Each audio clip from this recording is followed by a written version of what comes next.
Greetings and welcome back to another edition of our supporter stream, and I'm having audio issues again. I have completely confirmed that these headphones are actually finally dying, so I will need to try and get some more sometime, and the time that I cannot actually worry about having getting the coof going into a store, so we'll get that figured out soon, and in the meantime, we'll go ahead and bring the panel on, and I might be saying what a lot because I can barely hear anybody right now. How's it going, guys? One of us has closed caption turned on. That'd be me. Probably. That'd be me. Hey, there I am. I've been Gravitron. I think that's going to give us too much feedback. Yeah, my headphones are completely janked up. I've been test driving the fabulous Libre Wolf. Good. How are you liking it so far? It's got a few bugs, but other than that, it works just like Firefox. And you go to open a new tab and it doesn't display anything, and you can fix that by simply clicking the home button. It'll give you your search engine. But it doesn't always remember my tabs, which is super annoying. And another thing that's super annoying too is it does not like to be suspended or hibernated. It crashes upon re-entry. Yeah, I have not encountered that, but I don't use it enough to have that problem show up. Yeah, as far as not remembering tabs, that's its purpose. It wipes everything on shutdown, and so you could have to change the settings to. Yeah, I figured out if you change the settings, you'll get your tabs back when you reopen it. It's just when you suspend it or hibernate it, the whole thing crashes when it comes back to you. Yeah, I've got it set to specifically to remember the tabs. So. Yeah, because it's easier to have 5 web browsers open with a bunch of tabs on all of them. Mm-hmm. Yeah, so I mean that's the settings you can change those, but by default it wants to harden everything down quite a bit. So we're into a brand new world. The beginning of the end has come. So let's go ahead and check in on comments first. Old Computer Fun, greetings. Yes, we are. Although I have set up my own MX last night, the first time I've run my own since 2005. There you go. Greetings, Moonbase Alpha Grays. Now's the hardest time will be getting the normies to stop using my Gmail address. Yes, that will take a while. That is for sure. I'm not sure there's some guy with a gun at the front door while our oil pipeline has been shut down by some nut in the White House. I'll get back to you on that question. Yeah. Oh, no. First order. Let's shut down the thing that gets us cheap gas. Great. Thank you. I'm looking forward to paying $5 a gallon for gasoline. It'll feel just like Europe. There's no cat. I will riot and burn stuff. There's a cat over here, but I'm not set up for the cat right now. The legislation coming up under this administration, oh my God. Oh my God. It's going to be bad. Well, we'll see what happens. Linux Math Guy. I met Linux Math Guy in person the other day. Kind of cool. Really awesome. So greetings. How's it going? I hope you didn't get the coof for the Super Spreader event. Yeah. Well, I've been quarantined. I don't even have it. And I'm not even been exposed, but I've been quarantined by my family. Yeah. So, well, there you go. So why'd you get quarantined? I was around my long-lost father visited me today. My second dad. And is he I told sick? him he could come in, and he didn't wear a mask like he was supposed to. He didn't cover everything, so... Wow. He didn't cough or sneeze or anything. I mean, the whole time but I understand, but then again, I don't. It's like, what do you do with that? I watched this video from Dave Collin at Computing Forever the other day, and he identified in 1979 there was a movie called The Hamburger Syndrome, which looked exactly like America in 2020. I mean, everyone was running around in masks. Some were wearing face shields, bags over their bodies, all because there was this mysterious disease. But everyone's protesting, we're not sick. Why are we quarantined? And it's very interesting to watch. Now, it was all in German, so I had to rely on Google's auto translation. So some of it was a little lost in the mixture, but just seeing the imagery going, yeah, the time traveler wrote this one, that's for sure. Tech Hut's on. Greetings, Tech Hut. How's it going there? It's easier just to suffer isolation for 7 to 14 days and just... No, it's easier to actually print out all of the scientific literature and hand it to them and say, okay, this is what the science says. Okay? I can try. And just for fun, the person that is now the assistant health director is the transgender health official from Pennsylvania. Who actually apparently issued back in November, issued orgy COVID guidelines. In the event you find yourself in a place where you could possibly have a lot of sex in an orgy setting, here are the guidelines to do it right.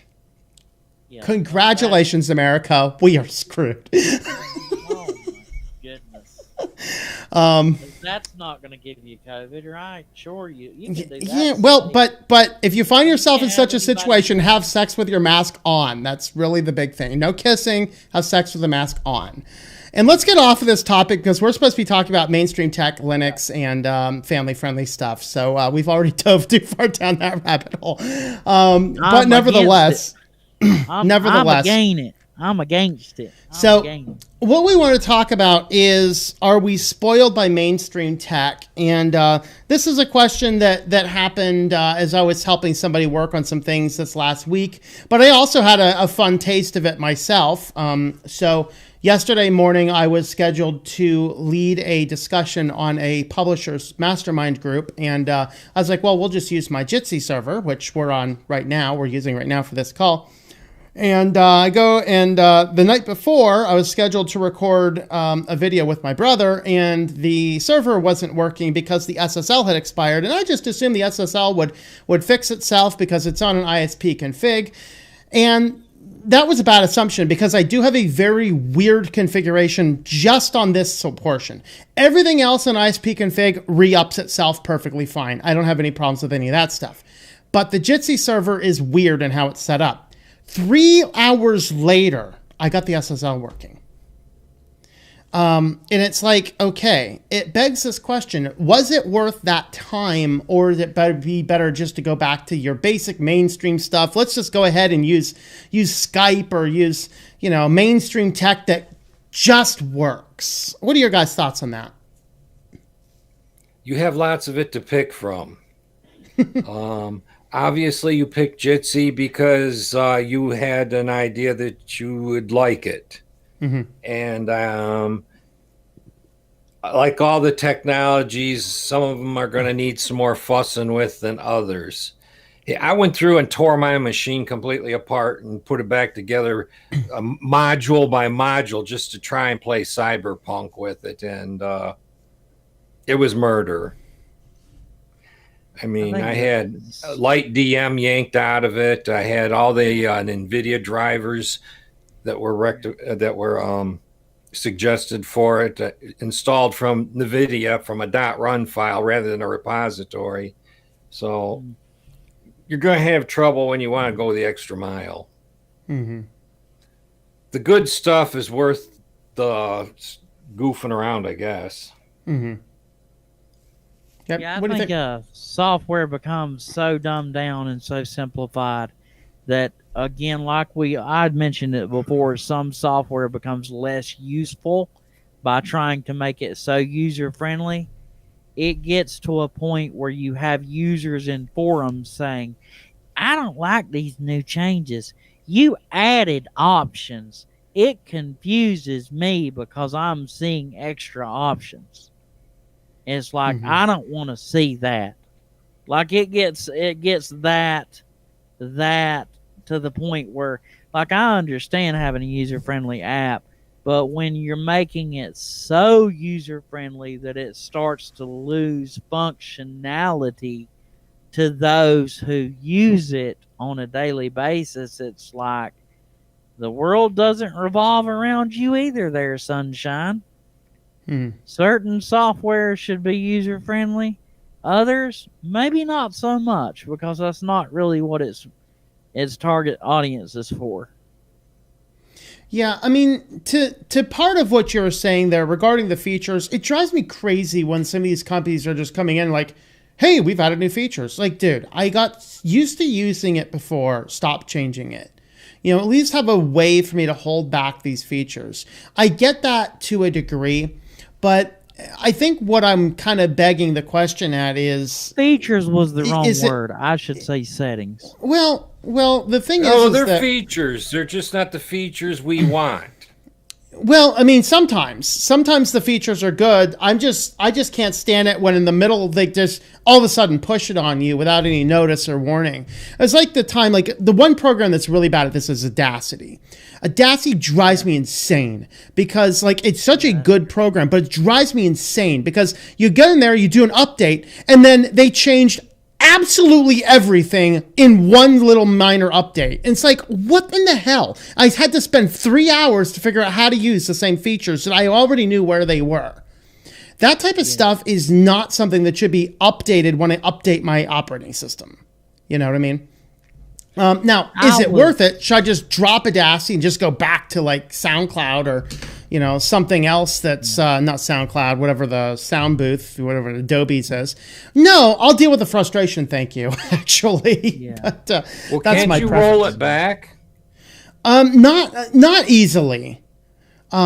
In theory, yes, but there's a lot of customizations I did for when you're doing audiobook production. There's a lot of extra plugins you need to add in. And if those update, you need to go on, figure out where all those are. You need to roll everything back and stuff like that. And the problem is okay, if I roll it back at some point in time, I'm going to have to figure out where these features are. I would just like a little bit more heads up. Because there was nothing in their release notes about, not only did they change where macros are, but they renamed them. It used to be called chains under the file menu, and in one update, they called it macros under the tools menu or something like that.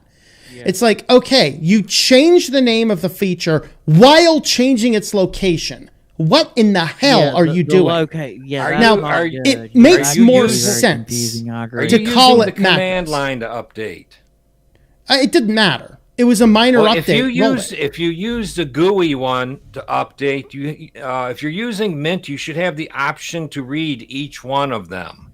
They come with a description. Yeah, but when there's what do you mean by read each one of them? If you click on them, underneath there's a box that'll show details of what they've done to it. Yeah, no, they were absent from the update. There were no change details about changing the core functions of the program. I have banned that because I'm kind of I read this stuff and I got certain things I do not want changed, like my kernel. I want it locked where it's at, because every time I go and get one of the goofy kernels that suggests, and I'm on LMDE, so I've opened. Now it comes with the back ports open, and I'm at 596. And every time it wants to go up a notch, it breaks my virtual box. And does things like that just bug the living heck out of me. I got to repair the whole machine for one kernel update. Yeah. But getting back, I think we're going down a rabbit trail that I don't want to go down because I don't want to talk about the nuances of updating software. What I want to focus on is when we're looking at applications. And we're trying to be okay, I want to get Google out of my life. Let's go to Nextcloud instead of Google. Is it worth the challenges you're going to have? And do you have the patience to work through those challenges? That's ultimately the question I want to ask. Yes, absolutely it is. I'm actually paying more having my services run on Nextcloud right now. But being that it's open source, and just being that it's open source alone is a benefit enough to me to not have all the hidden proprietary code and data tracking, to have that peace of mind that I can also say, not only do I preach privacy and security, I also walk the walk. I don't just talk the talk, like I'm doing business in a way that guards your privacy. And like when I do my booking and stuff, it's better than dealing with the proprietary stuff with code bits that you're not sure exactly what a company's doing. You think you trust them, and likely everything's okay, but what if it's not? You know? Mm-hmm. I don't do clouds because I don't trust where they've been and where they're going. Today, the cloud that you're using may seem to be safe and sound, and you feel comfy and cozy. Your stuff is sitting there. But just like WaterFox, they could just sell it under your nose, and all the information that's on that server now is someone else's property. Yeah, and that's true. That's a difference between going to like Google's cloud or iCloud or things like that, which I completely agree I wouldn't touch. We're talking about like Nextcloud, where I'm hosting it, where I control the servers to a degree. I control the data. If the company goes insane, I can pull my backup off and just go. Yeah. You know, so it begs that question, is it worth it? And my ultimate answer with these frustrations that we've talked about, the answer is yes. And we should, the fact is we have been spoiled by software that, quote, just works. And it doesn't just work. You're just used to the way it works for them. I can rebuttal that argument, because if you're a Windows user and you're using proprietary software and you bought an Adobe suite, it better just work, or them people are going to be really irate. Correct. I completely They agree. paid a lot of money for it to just work. Well, and that's the thing. I think not to have to call they need it to just work so they can do their work. Yeah, I paid $1,500 for my Adobe software. $1,500, and that was 40% on sale. Wow. So yeah, it better just work. But then the question is it worth staying on Windows or staying on Mac because I spent that money on the software, or is it worth going through the challenge? And you see this if you look at the comparatives between, I've done the video comparing GIMP and Photoshop, and people are like, yeah, but GIMP sucks. No, it actually doesn't. Now that I am completely fluent in both programs, GIMP is actually the better program.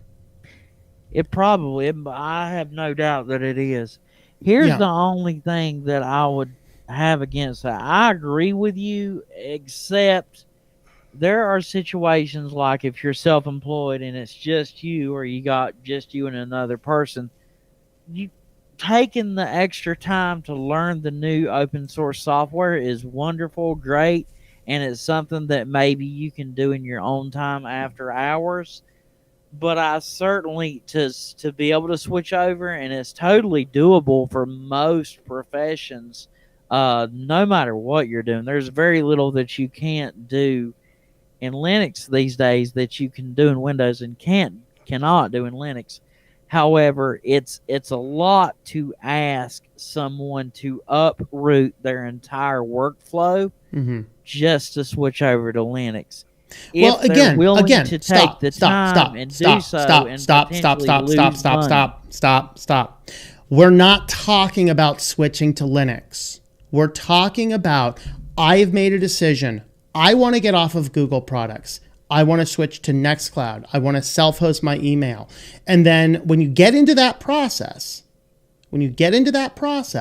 then you realize that it takes work. It takes challenges. It takes some of these issues. We're not talking about switching somebody's whole workflow to Linux. We're talking about somebody that says, I want to get off of Google.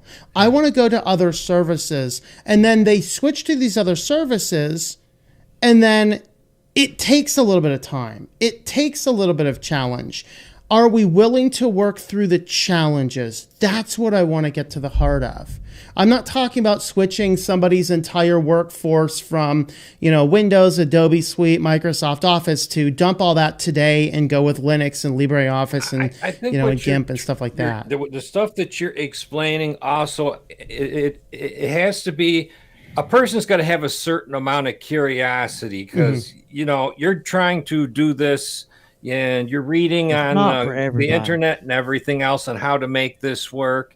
So you have to have some curiosity with some interest to pull this off. If you're not curious or you don't have a motivation to do so, it's going to be a hassle, and you'd rather use something someone else has set up already for you. Yeah, and it's almost a semi-hobby. Yeah, I think in a way that's the thing. 'cause I've been hosting my own email now.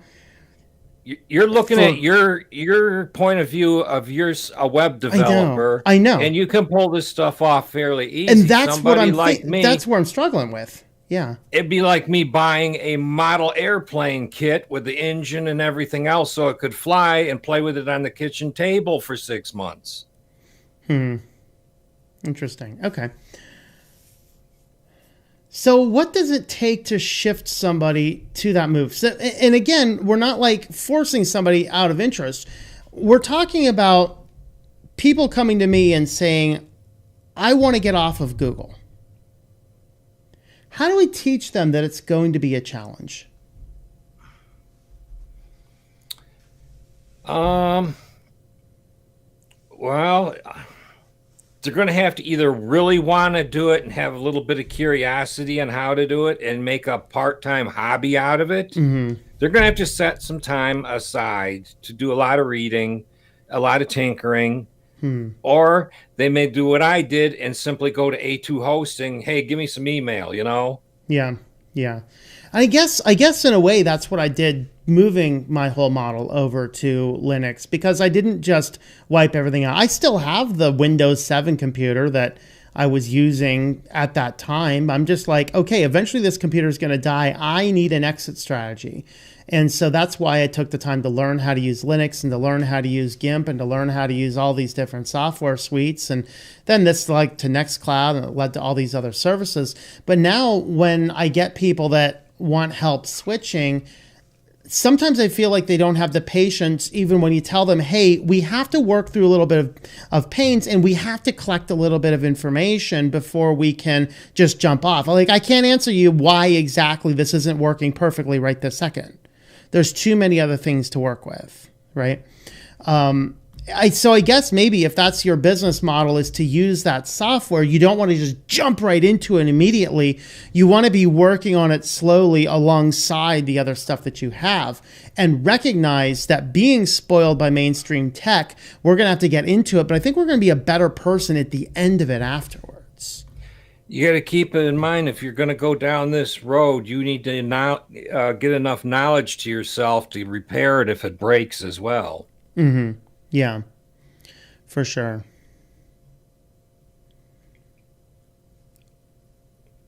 Let's see. Check in on comments. Mark, I think I cut you off a little bit there, Mark. Want to add anything else to that?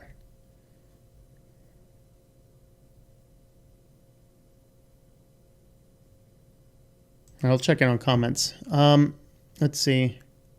Rural West Virginia, explicitly don't wear a mask anywhere, as well as I explicitly stand too close to people and nobody's ever said anything. Yeah, down there you don't have as much issue. Hey, when I get COVID for my orgies. Oh, man. Here we go. Oh, boy. Greetings, Mitchell. How's it going there? Allowing ourselves to become complacent vis-a-vis liberty in exchange for some convenience should just move to China. Yeah, that's the case. Lamer Linux, how's it going there? Feature creep, yep. I could try app images since it's just a file, not in need of updating anything. Yeah, that's an option. I'm not sure if Audacity has app images. They might at this point. I don't know. Let's see. From a mobile perspective, leaving Google is hard since Google Maps alternative that aren't Waze are always the best. Yeah, that is the biggest problem is, oh, Lord, there is nothing that is a decent alternative to Google Maps. I think the only one that comes closest is which one comes installed on EOS. I'm not sure which one that is. MapQuest does an okay job as well. Yeah, that one does okay. Is there a FOSS app for it? Like, as far as your FOSS direction applications, you have like OSM but that uses OpenStreetMaps, and OpenStreetMaps is decent for some things, but it is horrendous at directions. It like doesn't know where anything is. GNOME has a great skeleton if they want to put all the streets in. It's geologically pretty good. Yeah. Sudo snap install Nextcloud. I tried installing the snap version of Nextcloud for somebody once. It just did not work right.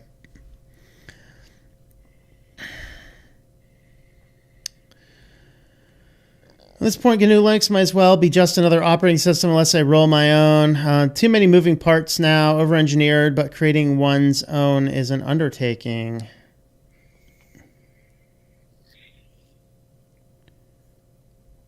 Use Dev1, later Refractive for years, but the updates are inconsistent. They'd come in weeks or months after Debian or Antiques, still not used on critical systems.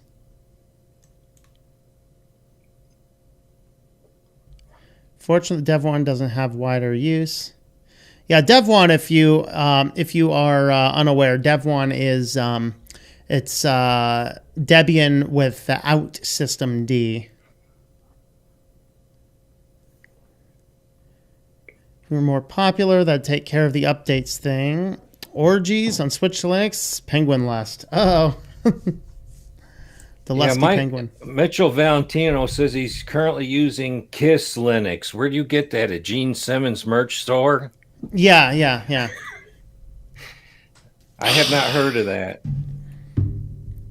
About regular navigation and paper maps instead of Google. That's my preference. Like for navigation, I always recommend get a car GPS.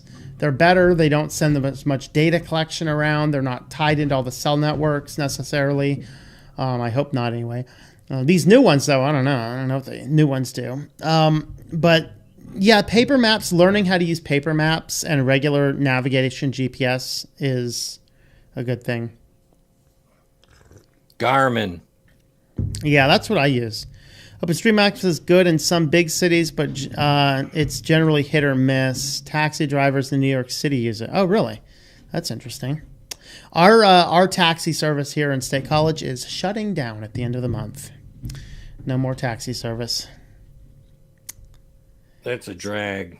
Well, yeah. I mean, Uber and Lyft, they're like, they shut it down because they said, well, you know what? Uber and Lyft doesn't have regulations. We have regulations. Unfortunately, we can't compete with, we have heavy regulations. They don't. So,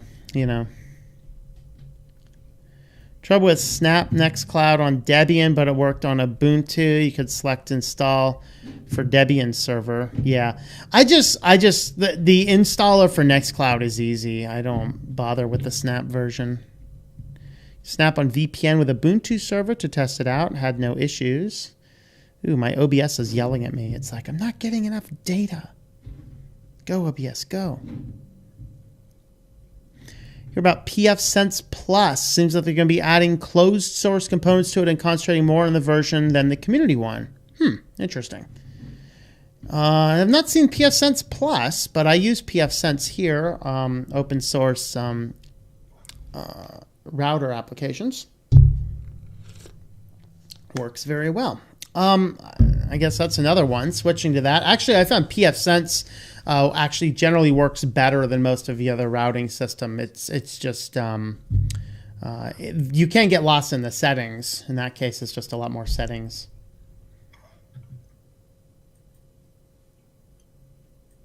All right. Mark, you still there?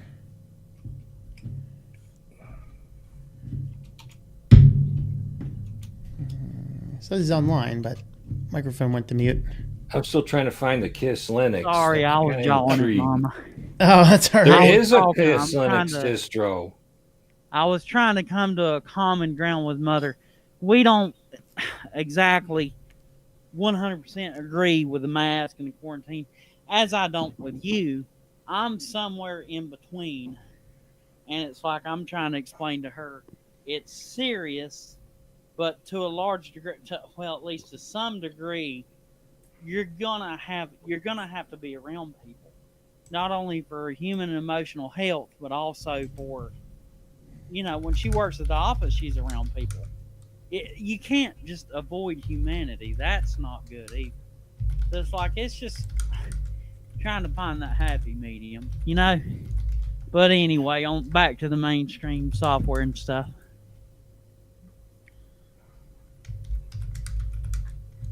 Well, Tom's part of that alien race, so this all comes natural to him.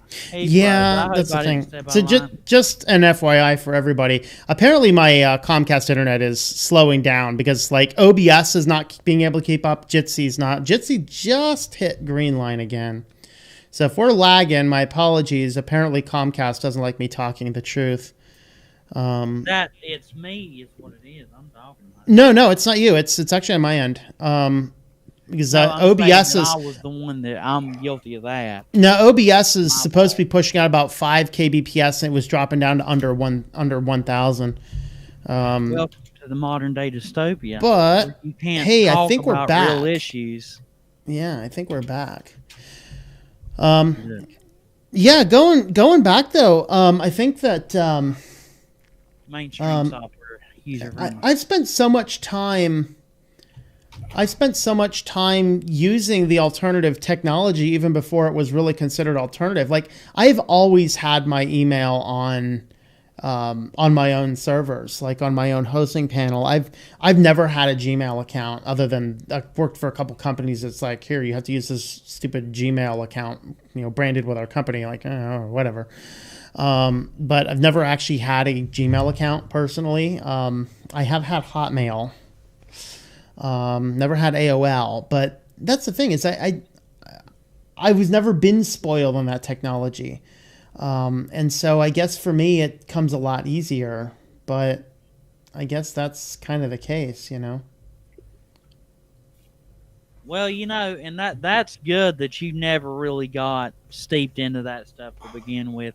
It's such a pull because it is so simple and it's so easy, and people just think, well, I can just turn my brain off and use my email and I don't have to learn anything.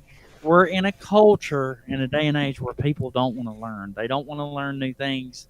And a brain that doesn't learn something new on a regular, consistent basis ages faster, and it will eventually die. I agree. Behind that, you've got to keep your mind sharp, and it's a danger when we become so dumbed down and we're not turning on our brain to do anything. Then we just believe everything that we hear. But that's another subject for another day. But yeah, it's not exactly safe really to have everything just at a push of a button or so simple that you don't have to think, because it's actually dangerous in some ways if you really think about it. Yeah, I agree completely, because we can get so locked into the mainstream technologies that changing, like, do you know how many people do not even realize you can have email without Gmail? It is baffling to me. Probably it's baffling. Well, here's the thing, and this is probably just as bad as using Gmail. Most internet service providers will give you up to 5 of email accounts on their servers with limits. Yeah, I used to have some of those. But the problem is, the minute you move or go to a new location, you don't have the same service provider anymore, your email's poofed. Yeah, that's actually way back, what is this, over a decade ago, I actually switched my primary email address to a Hotmail account just to make sure, because I was moving around a lot, I'm in grad school, I'm moving off to different jobs and stuff, and I'm like, could be in a different city every other year, and so having one constant static address was good.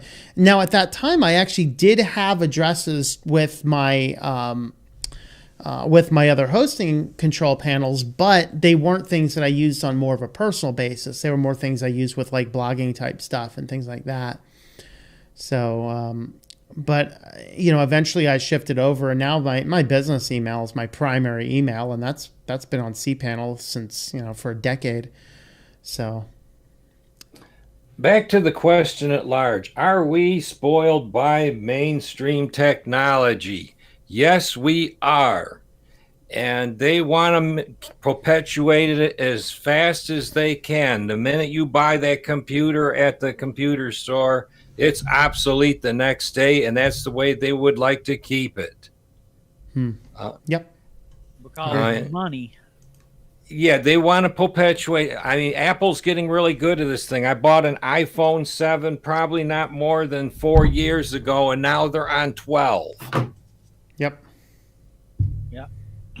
I've got an XR. They're creating that euphoria that your phone is obsolete after you've had it a few months. Try the new iPhone 7S. Yeah, and they got X, Y, Z, and S, you know. Yeah, for sure. I see it a lot in the other tech communities. I watch a lot of like smartphone reviewers and tech reviewers and stuff like that because I'm interested in that stuff to a degree. After you do it for 10 years, not so much as more I used to be. They want to They're really bad to like the new hotness. It's like FOSS called her. I pledge allegiance to the new hotness. It's like, what's wrong with carrying a phone for a couple of years? It's ridiculous. And like, yeah, and it irritates me really. Well, some of them understand that. It irritates me even more that I can't get another battery put in it easily or a new screen if I need it. Mm-hmm. Yeah. But I guess, I mean, that's a part of their marketing strategy. I get that companies need to make some profit, and I'm okay with them making some profit, making some money, but there comes a point in time when it's just like, okay, you're pushing this too fast. You're making it too obsolete too quickly. You know, I'm very happy with my Nexus 5X that doesn't even really receive security updates. A company that every person in the boardroom can buy 5 yachts is unacceptable. I'll agree with that, I think. If there's, if they're making that much and the janitor's only making, a barely minimum, barely livable wage, I think that is a problem. But it goes back to that whole thing. It's a private company. They can do what they want. Except many of these are publicly traded companies, so who knows? What's the alternative? A government-owned company? Yeah, that would be even more terrifying. Although municipal-run companies are actually not too bad. A large federal, that'd be horrible. But a local municipal company, I had... let's see. Our one internet, it wasn't municipal, but it was pretty close. They only operated in the 2 cities next to us, and it was very good internet. Never had a problem with it in 5 years, and it was dirt cheap. And it was a very good service. They were recently, I think they were bought by Quest, I think, or some other company that was on the target to be bought by Quest. I forget. But they had that, and then there's municipal does a decent job on water supplies, electricity supplies, and things. So, when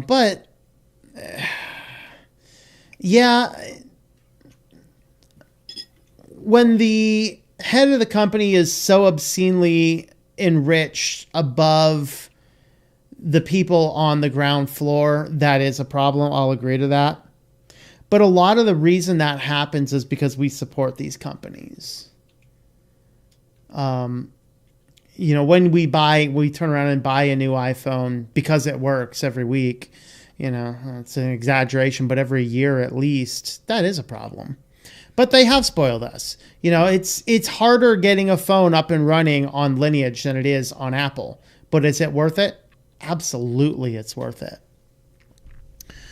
Let's see. Mitchell EQ can't just avoid humanity. Challenge accepted. There you go. Comcast. pfSense Plus will be installed on their own hardware by default as of February. All right. Comcast is trying to throttle, yeah. You're getting close to that data cap. The normies drive us crazy sometime, and I'm sure that we drive them crazy, but I love normies in my life. I love my family and I love my friends, and I'm grateful to have them. As far as human interaction, I prefer to keep that. 1-800 Comcast, free dial-up modems. Now that's being spoiled. There you go. Admit Apple keeps their older phones running new. I had a Samsung Galaxy 8 Plus, and it was 3 years old, and it ran so slow. Also got an iPhone 6S, 5 years old, still runs new. Yeah, I think Apple does a better job. A lot of that's because they produce the hardware, so they can keep the software going better than Android, which has a plethora of different hardware it has to work with. That's why the Mac hardware or Mac software tends to work a little bit better than Windows and Linux, because it's so streamlined to one specific model. The one downside to an iPhone or Apple product is it's locked in by its nature to Apple, and it's very hard to unload and load apps, data, or anything off it, even with a Windows machine. Yeah, in fact, the workaround to sideload apps, that's actually going away very soon as well. Well, now they got it so if you can jailbreak your older iPhone, you can put Ubuntu on it. Yeah, that's fun. I read an article about that. I thought it was pretty funny. Yeah. Ubuntu's also been ported to the new Mac M1 chips for anybody with Macs, new Macs. Mentioned phones. Are these Linux phones any good? I'm using an old Android phone with CM7 at the moment. I'd rather completely de-Google my phone too. I don't think the Linux phones are good viability for full production right now. There's a lot of issues with them still. They're coming along, but things like Lineage are production ready. You know, my Lineage phone is all production, and I like it. It works perfectly. Now, I don't use my phone for anything other than calling and text messaging and the occasional internet browsing. So I don't use any real apps. So, but if you do like EOS or something with, or you install G apps or something, then it can.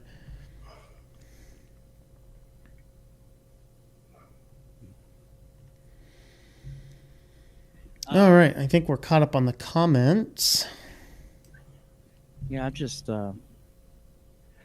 just wish Apple would come up with a more affordable phone. $1,000 for a cell phone is just totally unacceptable. Oh, I agree. You know, that's one reason I went with the XR. I know the XR was not cheap, but we waited until like it come way down in price. And iPhones they typically hold their resale value really well, which is a gift and a curse. But because you can't buy a used unit as cheap as you could like an Android, but you also can sell it and get more money. So it's a seller's market. Mm-hmm. But I specifically got the XR like 2 years ago, and I loved the phone because it was actually affordable. We got it for like $475 or $500 with like an awesome plan with a bunch of discounts. Nice. U.S. Cellular. So it actually made it worth it to have something reliable.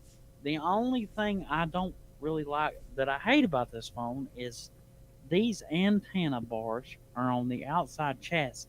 So when you're holding the phone, you got to hold it just right, or you're holding it wrong, and they can't hear you on the other end of a phone conversation. Well, you're holding it wrong. I mean, isn't that what? I mean, really, you are holding it wrong if you're covering the antennas. Yeah, it's the whole. Yeah. Yeah, which is. Oh, that's great. insane. Now we can make a video on how to hold your cell phone. It's yeah. I mean, really. You got to hold it. I think you have to hold it like this. And they did it like this to get maximum reception. Hold like this. When you accidentally drop it, you got to get a new one. Yep. Well, if you have Apple Care and you drop it the first time, they'll replace the screen up to 2 times, and then you're on your own after you're paid. And how much is Apple Care? You paid for Apple Care, and you're gonna come back the third time. They're gonna tell you no. And the crazy thing is, you got to pay for those repairs the first and second time too. So you're not exactly covered, are you? Yeah. Yeah. I need crazy. to shoot a video on that. Yeah, Well, I guess so. There's pros and cons to having an expensive phone versus getting something close to disposable like a Motorola. Because my phone is my only phone, and if I break it or something like that, if I want to stay with Apple, I got to have that money to shell out right away to get back into a phone, and that's a curse. Yeah. Rather than just running up to the Verizon store and picking out another Motorola phone for $250 and. The thing I don't like about Motorola cheap phones is I've had one in the past and it had like some speaker issues and audio issues, which is why I specifically got the iPhone. And I knew the "you're holding it wrong" thing had been going around since the iPhone 4S, and boy, was I wrong. It never went away. I don't. It's still here today, and that's really sad. I would have went with the Google Pixel had I known that. Yeah. I guess the circling back around, are we spoiled by mainstream tech? I think the answer consensus is yes, we are. The fact is ask yourself if you can live without it, and that'll tell you you're spoiled. Yeah, and then is it worth the troubles and the pains of using software that will take a little bit of work and learning? And I wager it is. So when you are looking into Linux and you're looking to add features, functions, or just new tools to your life, don't expect that the free and open source or the non-spying or the non-mainstream tech, don't assume that that is going to work for you just as good as Google, because their entire model is to make it easy and convenient so you never leave it. And that's an important thing. Now, does that mean it's bad? Absolutely not. I think it's infinitely better. The thing is that we have to prioritize, and we have to stop, and we have to say, I'm willing to learn it. I'm willing to take the time, and be willing to take the time to get it done right, so that you don't have to worry about going through the growing pains while you're in the process of learning it. So in other words, as Dan said at the beginning, use it as a hobby from the very beginning. Set it up as the hobby, and it doesn't have to be something you do every single day, but set it up in such a way that you can play around with it, you can make an easy guided transition, and then that way you can have a peaceful transition of power. There you Had to go. throw it in. Take the power back. All right. So give us your final words here, and we'll wrap this guy up. That's pretty good. Pretty good analogy. Well, I would say, like I said, we're spoiled. We can't go back. If you can tell yourself you can actually do without it and go back to the 90s and live with what you had in the 90s, and you aren't going to miss anything, you're not spoiled. But you're going to find out when you ask that question to yourself, you're really spoiled, because I know I am, and I'd like to admit I could go back. Yeah. But, I've grown into what we have now. Well, I mean, and that's the thing, though, is that I'm not talking about going without email. I'm just talking about self-hosting your email platforms rather than relying on Google, and taking the time to learn how to do that and to deal with the differences, so that you're not saying, well, I'm just going to stick with Google because it's the path of least resistance. That's a niche thing that you're doing, and I bet 5% or less of the Linux users even thought of that. Yeah, which is very sad. It's going to be the hard guru Linux users that work on servers and everything else that are going to approach that. Maybe, but we're not talking about something that's deeply complicated. I don't have an email server in my closet. Really not. Well, that's what you're trying. You're projecting out to me is that you're having your own server at your own house. That's not what I'm saying. What I'm saying is, are you willing to have a cPanel account with your own email on it rather than rely on Google? Well, now you're into my realm. That's exactly what I'm talking about. Okay. Are you willing to deal with the slight differences and changes of that? I haven't had to monkey with it since it's set up. Matter of fact, I looked around with it, looked at the video you sent me that came with that was a great thing you did. I was able to make a second junk account. Yep. And it was really easy to do. And I would recommend if anybody wanted to do that and can afford it. Yeah, I did call A2 Hosting to try and, weasel them down in price. And they told me, well, actually, we can't do that right now. Said, however, you do have enough space where you can host a website, or you could use it to transfer data and give someone a password to a given site you've set up, an FTP page.